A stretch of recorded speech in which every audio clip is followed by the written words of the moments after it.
on fait toujours ce qu'on aime, quoi, finalement. Pour ma part, en fait, en tout cas, je choisis mes sujets, je choisis mes harmonies de couleurs, je choisis tout ça, les avenues qui comptent pour moi, les endroits que je veux peindre. Et après, effectivement, j'ai le retour des gens, et quand je vois que ça touche, ça fait plaisir, quoi. Benoît Hamar, artiste peintre depuis 2001, environ, et je peins à l'huile alkyd.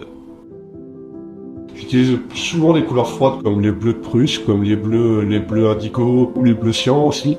Et j'ai une palette très contrastée entre valeurs froides et valeurs chaudes, mais souvent on trouve quand même des tons assez bleutés, que j'aime bien travailler en fait en clair-obscur.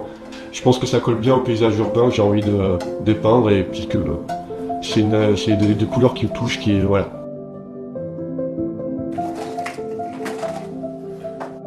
J'utilise le couteau à peindre pour balayer la peinture facilement et pour sculpter la matière. C'est un geste dynamique qui me permet de déplacer des masses, de sculpter vraiment ma peinture.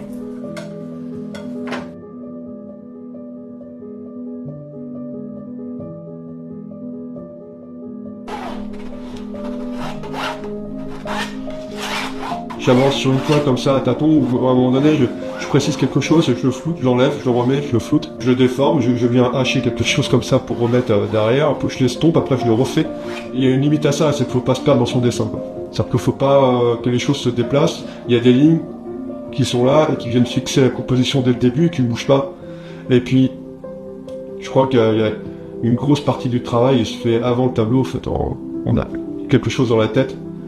J'ai réfléchi en fait à ma composition, et après c'est que l'exécution d'une idée, techniquement il peut y avoir des surprises, mais en général c'est quand même acquis avant de commencer la toile.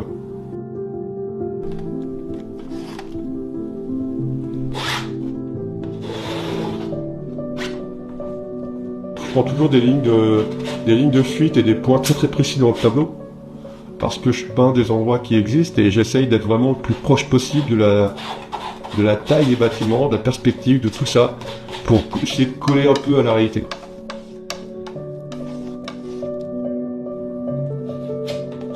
Les scènes de villes, comme Paris, Londres ou même New York, des villes que j'ai peint les plus connues, c'est un prétexte en fait à trouver ces lignes-là.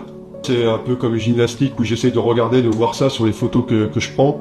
C'est là que je trouve matière, en fait, à vraiment trouver un point de départ pour ce que je veux faire. Mais c'est pas, je fais jamais esclave d'un sujet. Je prends un sujet pour ce qui m'intéresse, je le décortique et puis j'essaye de digérer tout ça et puis d'en proposer autre chose. Ça part d'une idée de photo et la photo est super importante. C'est un autre média, donc quelque part c'est presque voisin. Il y a une photo de référence, mais qui est là pour m'aider à faire ce que j'ai envie de faire. Et c'est vrai que la photo m'intéresse de plus en plus à ce niveau-là, pour mon travail de peinture, parce que plus la photo est bonne, plus le travail d'imagination est derrière est facile. Parce que la photo donne déjà des choses en fait, renvoie déjà des idées. Une photo où il y a par exemple pas de lumière, c'est-à-dire que le temps a dessiné aucune ombre, pour moi elle n'exprime rien, quoi. Je vais avoir du mal à trouver des lignes de fuite et une silhouette qui va me plaire s'il n'y a pas la bonne lumière. Donc toute la frustration, c'est de prendre ces photos et puis de dire j'étais à telle heure dans telle avenue, mais il n'y avait rien à faire quoi, ce jour-là. Et c'est quoi, on passer le lendemain pour avoir quelque chose de correct, d'intéressant pour soi.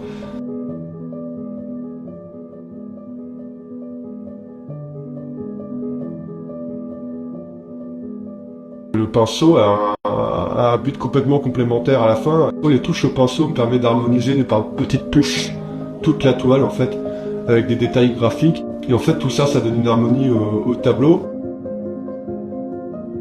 Mes toiles sont parfois très peu retouchées pinceau ou un peu plus, ça dépend de ce que je veux obtenir au niveau du détail, du ressenti en fait.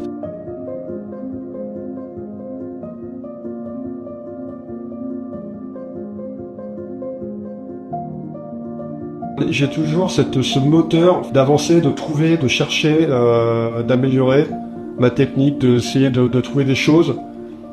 Il faut pas que je m'ennuie, sinon je pense que je vais ennuyer les gens. Et c'est un peu le début de la fin quand je commence à m'ennuyer. C'est-à-dire que pour moi, un tableau, en fait, il doit exprimer quelque chose de vivant, quoi, hein.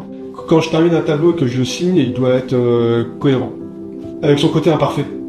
Avec son côté imparfait, de se dire une toile aurait peut-être Je sais pas, peut-être était mieux 10 minutes après, 10 minutes avant, ou peut-être que j'ai pas trouvé à chaque fois la bonne fin. Je pense qu'en fait, je suis pas quelqu'un qui me dit, voilà, qui réussit son travail facilement. Parfois, il y a des phases comme ça qui sont plus dures, des phases un peu de test. Il y a des phases où je trouve que c'était mieux il y a un mois. Et je suis un peintre plutôt optimiste, mais je suis toujours comme ça en quête de faire mieux. Donc forcément, quand j'arrive pas, ça rend un peu malheureux. C'est un peu frustrant. Et puis après, quand je trouve quelque chose, je suis tout content parce que j'ai trouvé quelque chose. Et puis ça va déboucher sur d'autres découvertes.